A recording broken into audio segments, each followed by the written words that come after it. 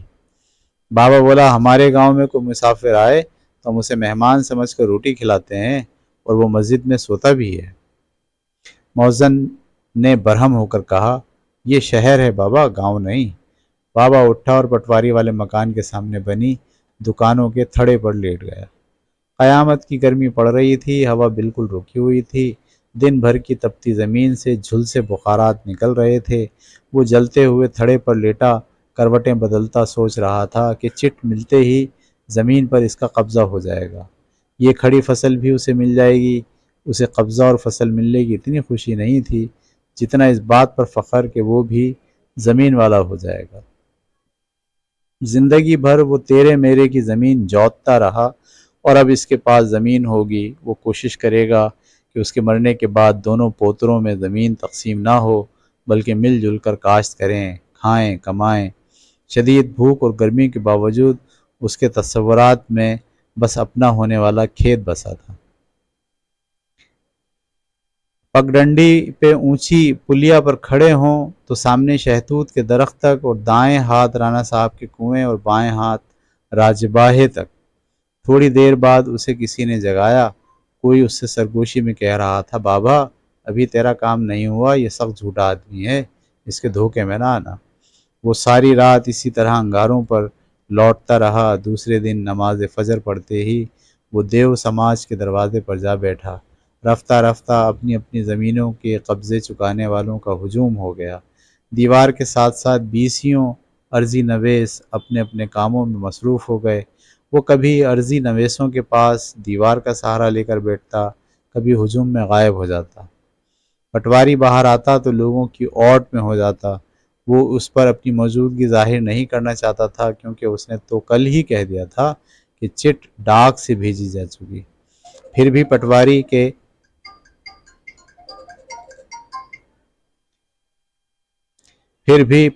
کے بھائی کی بات سن کر وہ سچ اور جھوٹ میں سے ایک کی تصدیق چاہتا تھا۔ دفتر بند ہونے سے 1 گھنٹہ پہلے ایک نیلی دھوتی والا پٹواری اس کے پاس آیا اور بولا، بابا پریشان کیوں ہے؟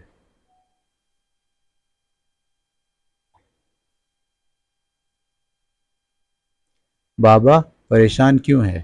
بابا نے سارا ماجرا سنایا، ساتھ ہی وہ کاغذ بھی دکھایا جس پر کل والے پٹواری نے اپنے گھر کا پتہ لکھا تھا۔ آج کا پٹواری بات کی تہہ تک پہنچ گیا۔ وہ عرصے سے سفید قمیص پتلون والے پٹواری کے خلاف کوئی ٹھوس ثبوت فراہم کرنے کی فکر میں تھا۔ اس نے ایک عرضی نویس سے اس مفہوم کی درخواست لکھوائی کہ جناب تحصیلدار صاحب، آپ کے فلاں پٹواری نے مجھ غریب و نادار پردیسی پناہ گزین کے اتنے پیسے ہتھیا لیے ہیں، مہربانی کر کے اس کے خلاف کارروائی کی جائے اور میرے پیسے واپس دلائے جائیں۔ درخواست کے آخر میں اس نے بابا کا انگوٹھا لگوایا، پھر اسے اپنے ساتھ اندر لے جانے لگا تاکہ وہ تحصیلدار کی خدمت میں بنفس نفیس حاضر ہو کر درخواست پیش کر دے۔ بابا نے کہا، پٹواری جی میں ایسا نہیں کروں گا۔ شریعت میں ہے کہ آدمی کو 3 مرتبہ مہلت دو، اگر اس نے کل تک میرا کام نہ کرایا یا پیسے نہ دیے تو میں حاضر ہو جاؤں گا۔ میں بہت خراب آدمی ہوں، جھوٹے آدمی کو ننگا کر دیتا ہوں، میں اسے چھوڑوں گا نہیں، کل شکایت کروں گا۔ یہ کہہ کر اس نے درخواست طے کر کے اپنی جیب میں رکھ لی۔ دفتر بند ہونے کے بعد وہ کافی دیر دیو سماج کے باہر بیٹھا رہا۔ سب لوگ چلے گئے، عرضی نویس بھی آہستہ آہستہ غائب ہو گئے۔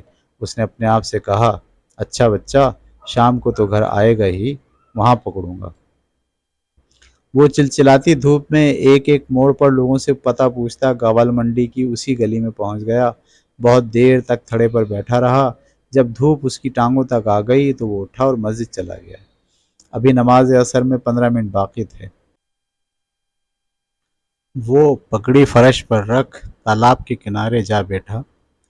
پہلے اس نے اپنی ٹانگیں ٹھنڈی کیں، پھر سر کے بال بھگوئے۔ مؤذن اذان دینے مینار پر چڑھا تو اس نے وضو شروع کیا۔ ہاتھوں پر 3 مرتبہ پانی ڈالنے کے بعد منہ صاف کیا، غرارے کیے۔ تیسری مرتبہ پانی منہ میں ڈالا تو بجائے کلی کرنے کے نگل گیا۔ ٹھنڈے ٹھنڈے پانی نے سینہ تر کر دیا۔ پھر تو وہ دونوں ہاتھوں سے چلو بھر بھر کر غٹا غٹ پانی پینے لگا۔ طبیعت کچھ سنبھل رہی تھی۔ جب بالکل ہی گنجائش نہ رہی تو اس کی گردن آپ اوپر کو اٹھی۔ اس نے زور کی لمبی ڈکار لی۔ منہ میں پکوڑوں کا مزہ آ گیا۔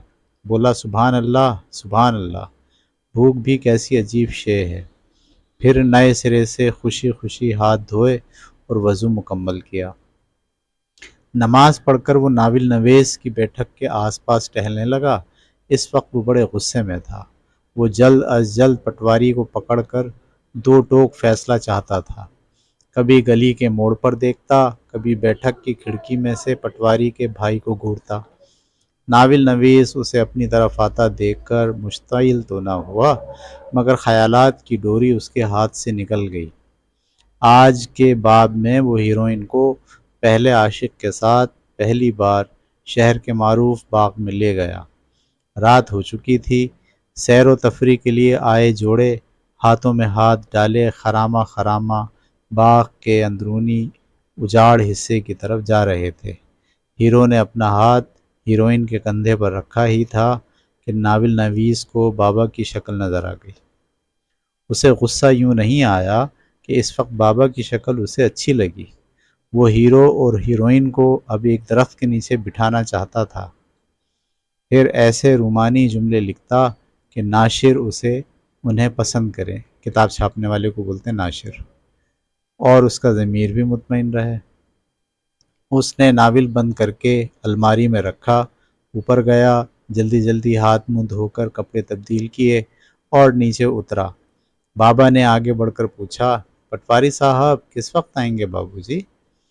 جواب دیا، بس آتے ہی ہوں گے۔ اس نے پھر غور سے بابا کی طرف دیکھا تو اسے اپنے دل میں ہمدردی سی محسوس ہوئی۔ اس نے بیٹھک سے چھوٹی چارپائی نکال دیوار کے سائے میں بچھائی اور بولا، بابا بیٹھو، آرام کرو۔ بابا نے بے حد معنویت کے ساتھ ممنوعیت کے ساتھ یعنی ممنون ہوتے ہوئے کہا، بڑی بڑی مہربانی جی، بڑی بڑی مہربانی۔ ناول نویس کو شدید جذبات سے بھرا جملہ سن کر عجیب و غریب خوشی محسوس ہوئی۔ وہ پھر میکلوڈ روڈ کے اس ہوٹل میں پہنچا جہاں شام کے وقت ہم عصر ادیب یعنی دوست احباب جو تھے اس زمانے کے، وہ چائے پیتے تھے۔ ہوٹل پہنچا تو حسب معمول ادیبوں کا دل پسند موضوع چھڑا ہوا تھا، یہی کہ ہمارے ملک میں بے حد غربت ہے، بھوک ہے، بیماری ہے، جہالت ہے۔ وہ خاموش بیٹھا، ادیب بھائیوں کے پرجوش دلائل سنتا رہا۔ اقتصادی نظام میں انقلابی تبدیلیوں کی ضرورت ہے، سرمایہ داروں سے ساری دولت چھین کر مزدوروں اور کسانوں میں تقسیم کر دینی چاہیے، دولت کے وسائل کی مساوی تقسیم کے بغیر ملک میں خوشحالی نہیں آ سکتی، وغیرہ وغیرہ۔ اچانک اسے دورہ سا پڑا اور بجلی سی آنکھوں کے آگے کوند گئی۔ بابا کی بھولی بھالی صورت سے اس کا تصور عکس کھا کر ملک کے کھیتوں، جنگلوں اور پہاڑوں میں چلا گیا، دور دور تک پھیلے کھیتوں کے سلسلے اور ان میں کام کرتے لاکھوں مرد، عورتیں اور بچے۔ اس نے جھرجھری لی اور اپنے آپ سے کہا، یہ کتنا اچھا ہو اگر میری ہیروئن نرس بن کر جگہ جگہ دیہات میں پہنچے تو وہ اقتصادی انقلاب کے بارے میں میرے خیالات کی علامت بن جائے۔ کھیتوں سے زیادہ پیداوار کم سے کم محنت میں حاصل کرنے کے لیے وہ میرے نظریات کی تبلیغ کرے۔ مگر اسے فوراً اپنی اس کمزوری کا احساس ہوا کہ آج تک اس نے کھیت نہیں دیکھے تھے۔ ایک سے دوسرے شہر جاتے وقت گاڑی کی کھڑکیوں میں سے تو کھیت نظر آتے، لیکن سچ مچ کے جیتے جاگتے کھیتوں میں جن کے اندر سے آدمی کا رزق نکلتا ہے، اس نے آج تک چل کر نہیں دیکھا تھا۔ اسے خیال آیا کہ بابا سے تعلق قائم کیا جائے۔ 2-4 دن اس کے گاؤں رہنے سے میں دیہی زندگی کے مسائل کا مشاہدہ کر سکوں گا، اپنی آنکھوں سے دیکھوں گا کہ سوکھی مٹی دانہ گندم مل جانے سے گل و گلزار کس طرح ہوتی ہے۔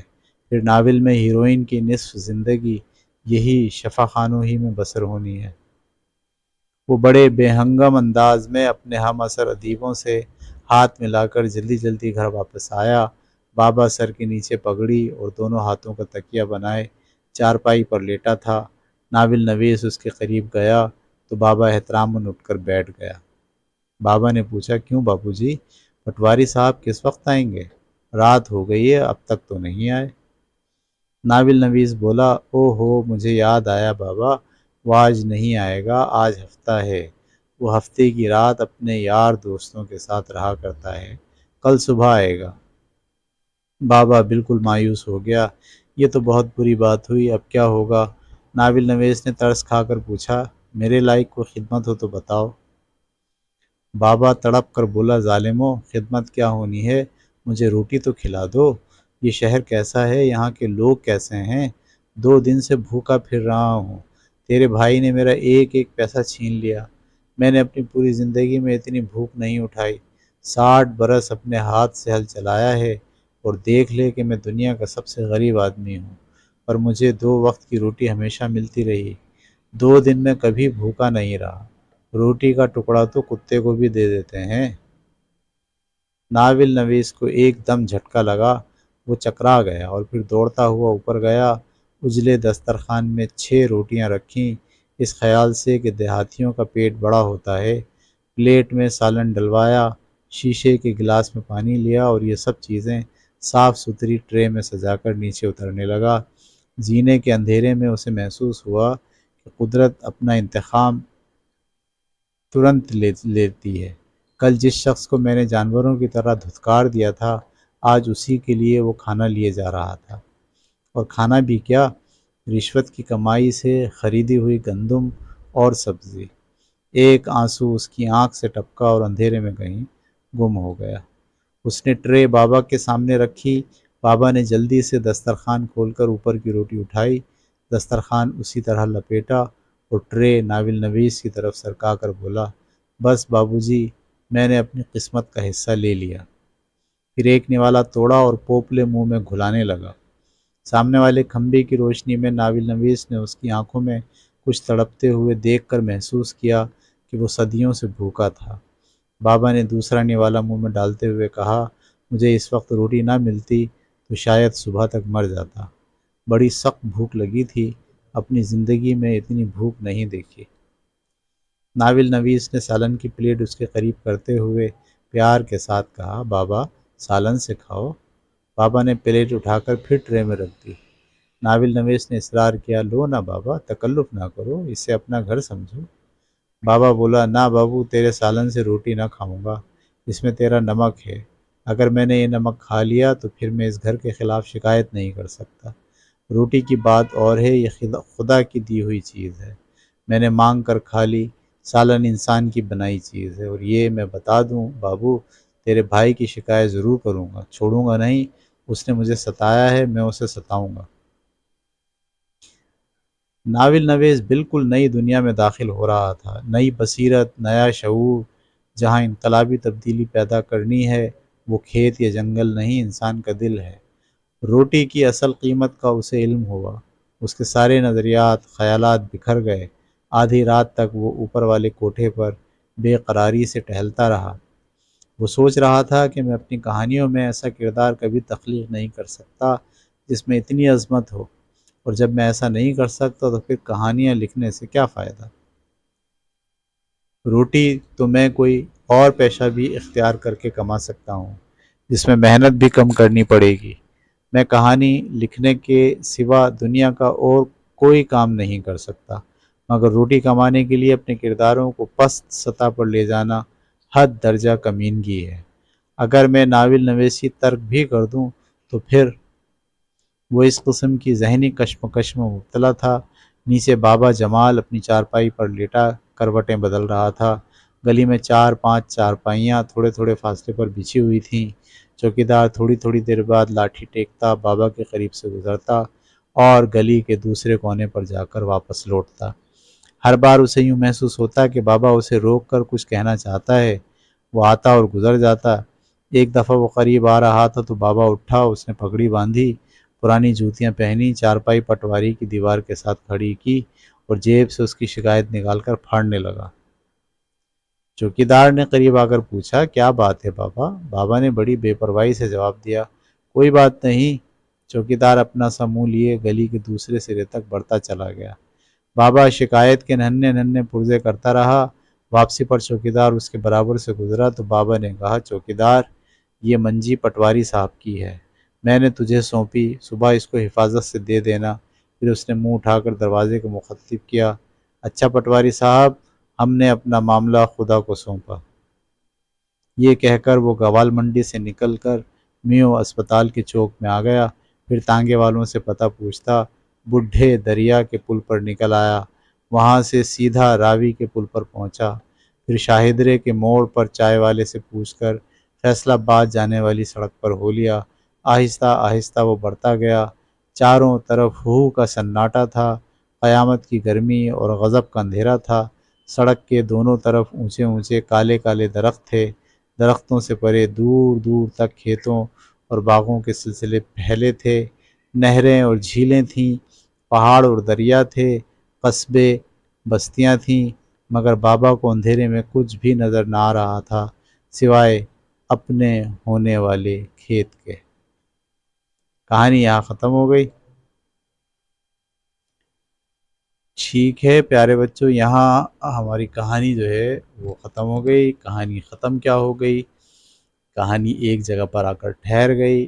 اسے کیسے ختم ہونا ہے یہ آپ اسے ختم کریں گے، ٹھیک ہے؟ لاچاری سے گندھی ہوئی روٹی، اس کا مطلب یہ ہے کہ جو کسان ہے وہ لاچار ہے، وہ مجبور ہے، وہ بے بس ہے، وہ نظام کے ہاتھوں مارا جا رہا ہے، ٹھیک ہے؟ یعنی جو اس کھیت کے اوپر اس نے محنت سے گندم اگائی ہے، وہ کھیت اس کا ہے یا نہیں، اس کی فصل اس کی ہوگی یا نہیں، اس کو اندازہ نہیں ہے۔ کوئی دوسرا چالاکی کے ذریعے، قانون کا سہارا لے کے، نظام کا سہارا لے کے، اس سے اس کی محنت، اس سے اس کی زمین، سب کچھ آسانی سے چھیننے کے قابل ہو سکتا ہے۔ ہمارے ملک پاکستان میں یہ ایک بہت بڑا المیہ ہے کہ یہاں غریب غریب رہتا ہے، محنت کرنے والا آگے نہیں بڑھتا، اور چالاک لوگ، بے ایمان لوگ، رشوت خور لوگ، نظام سے فائدہ اٹھانے والے لوگ اور پٹواری ٹائپ کے لوگ، گورنمنٹ کے آفیسرز، یہ سب کا سب قانون کی گتھیوں سے کھیل کر، قانون کا سہارا لے کر اپنا الو سیدھا کرتے ہیں اور عام آدمی کو مشکلات کا شکار بنا دیتے ہیں۔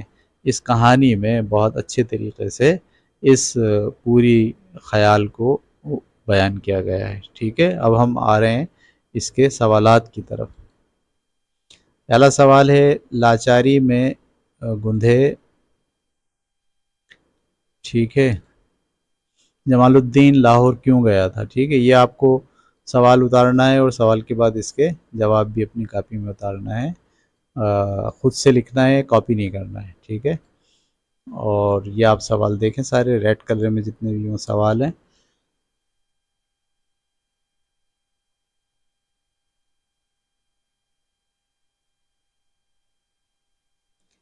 ٹھیک ہے، اس میں 10 سوال ہیں، 10 سوال کے جوابات آپ کو لکھنے ہیں۔ سوالات کے بعد یہاں سے خالی جگہیں شروع ہوتی ہیں، یہ خالی جگہیں بھی آپ کو اپنی کاپی میں لکھنی ہیں۔ 7 خالی جگہ یہ ہو گئیں اور 10 خالی جگہ تک یہاں۔ اس کے بعد ایم سی کیوز ہیں، ہر ایم سی کیوز کو کاپی میں اتارنا ہے اور اس کے 4 جوابات میں سے جو جواب صحیح ہے وہ آپ کو اپنی کاپی میں لکھنا ہے، ٹھیک ہے۔ یہ دوسرا، یہ تیسرا، یہ چوتھا اور یہ 5واں ایم سی کیوز۔ اس کے بعد 6واں، 7واں اور 8واں اس والی سلائیڈ پر آ گیا۔ اس کے بعد 9واں اور 10واں اس والی سلائیڈ پر، ٹھیک ہے۔ اس کے بعد جملے درست کریں، یہ غلط جملے ہیں سارے، آپ کو ان جملوں کو صحیح کرنا ہے، جو اس میں غلطی ہے اس کو واضح کر کے اسے صحیح کر کے آپ کو اپنی کاپی میں لکھنا ہے، ٹھیک ہے۔ اس طرح سے ہماری یہ کہانی کمپلیٹ ہوئی اور اس کہانی میں بڑا احساس تھا، اس کہانی کے اندر جو ہے وہ نظام کی خرابی کو بہت اچھی طریقے سے بتایا گیا ہے۔ تو کلاس روم میں اس خرابی کو آپ اور مزید گہرائی سے ڈسکس کر سکتے ہیں، اور جو لوگ دوسروں کی محنت پر قبضہ کر کے اپنے لیے فائدہ اٹھانا شروع کر دیتے ہیں، ان کے لیے آپ کلاس روم کے اندر اپنی ڈسکشن کو بڑھا سکتے ہیں۔ اگلی کہانی تک کے لیے اجازت دیجیے، اللہ حافظ۔